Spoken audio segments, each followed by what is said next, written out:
Ignition sequence start. 6, 5, 4, 3, 2, 1, 0. Liftoff. We have a liftoff.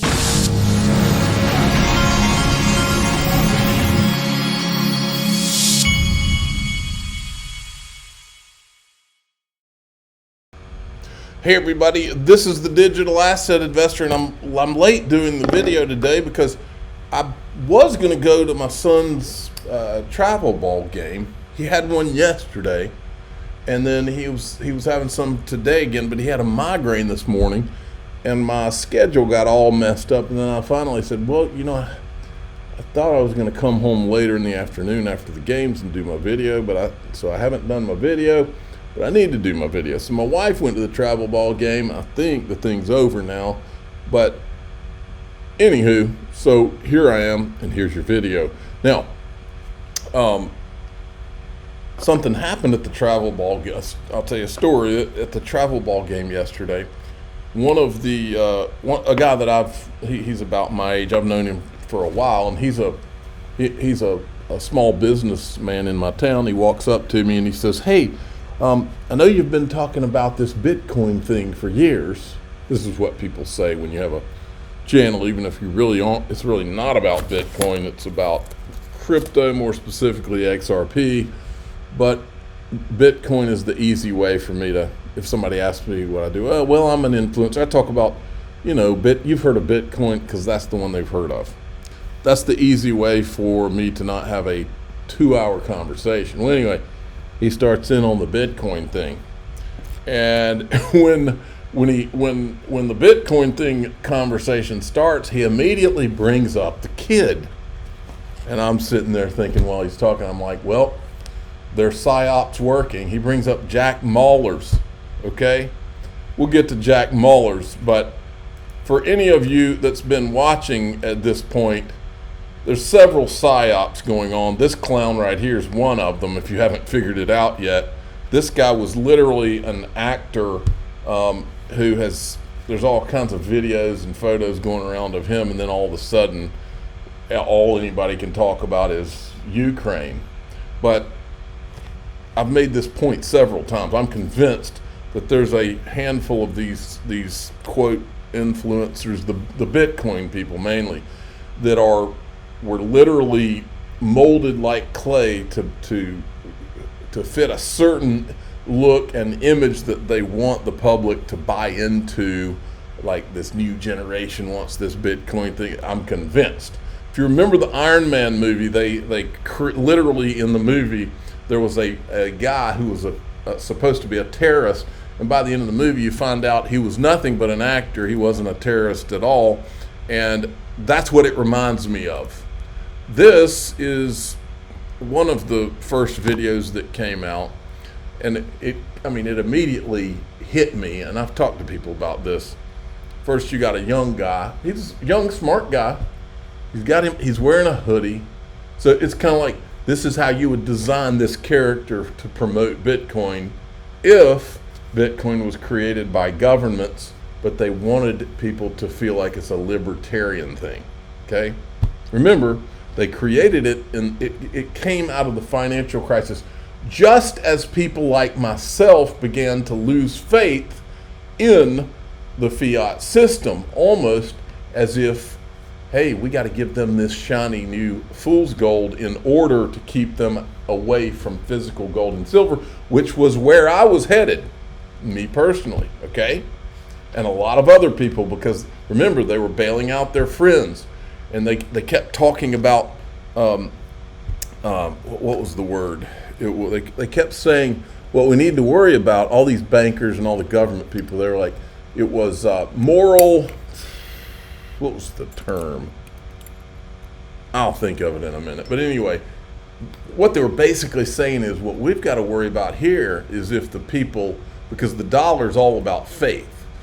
If people lose faith in the dollar, this game's over. And that's what I think they were worried about. That's why they created Bitcoin, because they didn't want anybody going to physical gold, because that's for the central banks. Well, as a part of that operation, one thing you would need to do is you would need to have some salespeople, some spokesmen, and they would have to fit this this is the new gold, drop gold. This is the young generation, and this is the new finance, right? So you'd get a young man, a young smart man with a hoodie. You'd get a young ex-military, quote, young quote, ex-military intelligence guy like Anthony Pompliano too, to be one of your guys. That's what I would do if I wanted to create such a psyop.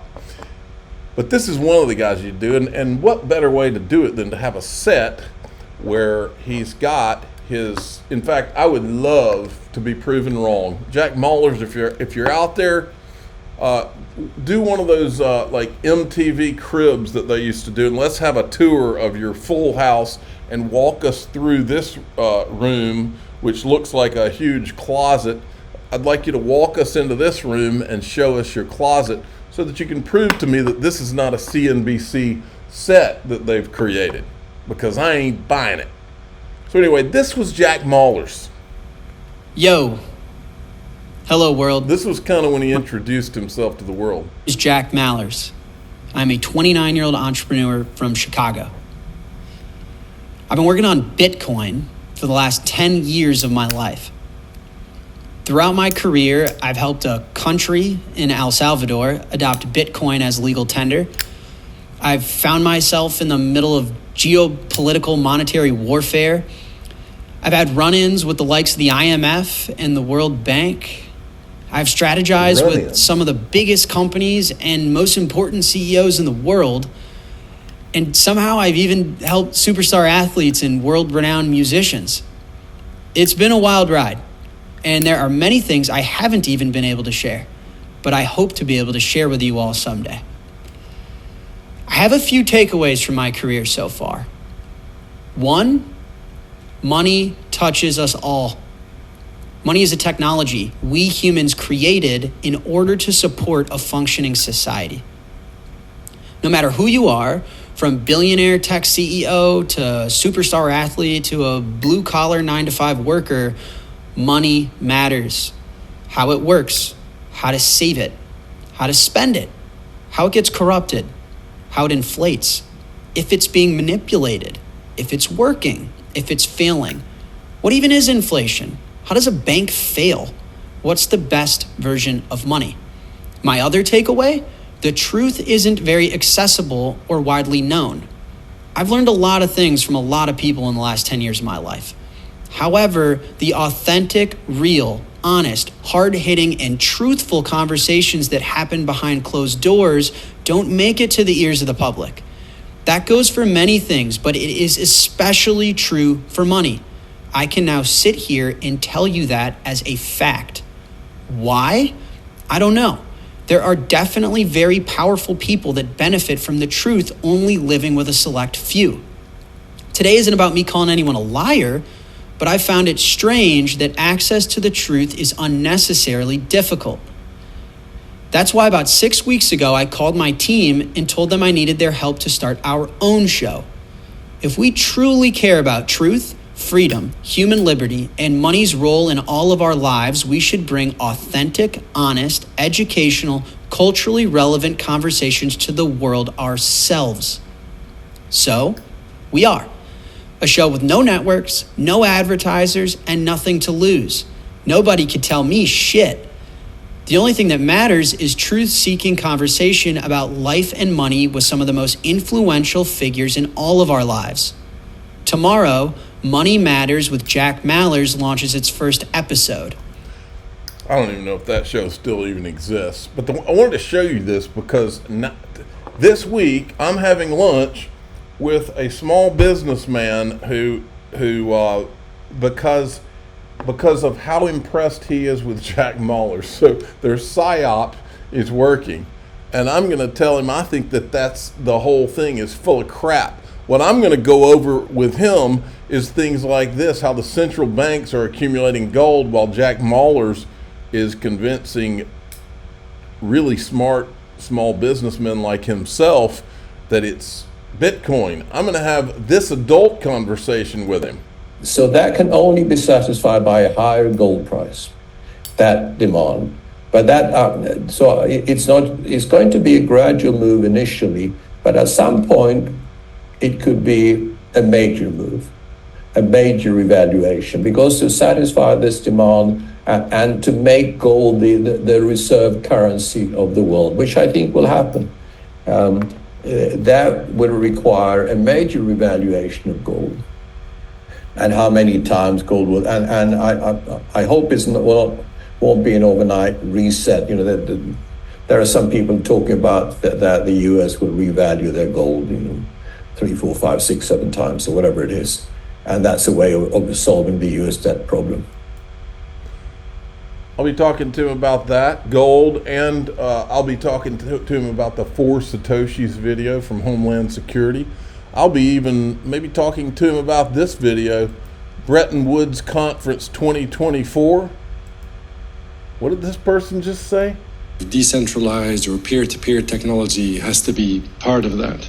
And I think one of the really striking points is 15 years ago, we invented Bitcoin. All the people who are serious about Bitcoin end up saying, you know what, peer-to-peer is nonsense. I want an exchange. I don't even want to trade Bitcoin. I want to trade Bitcoin ETFs. And so they completely replicate the centralized institutional balance sheet infrastructure because it turns out that thing existed because it works really, really well, not because some government regulation mandated it to exist.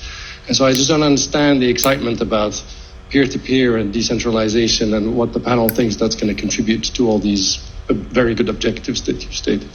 Yeah. Now, I'll never forget when I asked Chris G. and Carlo if he had seen the video of the 4 Satoshis. Now, this man, think about this. Think this through for a minute. This man ran the CFTC, the chairman of the CFTC. And I asked him if he had seen that video where a Homeland Security agent said, hey, we met with the 4 Satoshis. And his response was, no, I haven't seen that one. Now, if I was the ex-head of the CFTC and I had created Bitcoin futures, which could affect the entire monetary system in the future from now on, and somebody walked up to me and said there's a video where Homeland Security met with 4 Satoshis and the whole world believes that nobody knows who Satoshi is, my response would not be, I haven't seen that. My response would be, you need to send that to me immediately, because that could affect national security. Come on, man. Can you guys... Folks, there's a reason we're the adults in the room. This isn't that hard to figure out.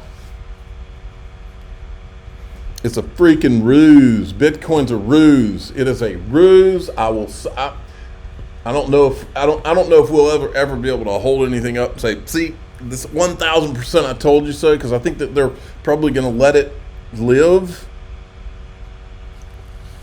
But if it lives, it will be. Make no mistake, it will be because they let it live. Now, we're going to go in DAIXRP.com now, and there's a lot we're going to talk about. It's Sunday. There's a lot more we're going to talk about. Here we go.